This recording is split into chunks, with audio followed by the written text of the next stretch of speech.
Guys అసలు ఈ movie ద్వారా దేవుడిని నమ్మమని చెప్తున్నారా? నమ్మొద్దని చెప్తున్నారా? నాకైతే అసలే అర్థం కాలేదు.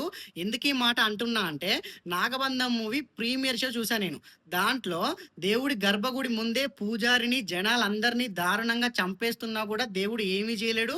ఎవ్వరిని పంపించడు కాపాడడానికి. పోనీ హీరో అయిన ఏమన్నా చేస్తాడా అంటే, హీరో కళ్ళ ముందే వాళ్ళ చెల్లెను, వాళ్ళ అమ్మను, వాళ్ళ ఫ్యామిలీ మెంబర్స్ మొత్తాన్ని దారుణంగా చంపేస్తున్నా కూడా హీరో ఏమీ చేయలేడు.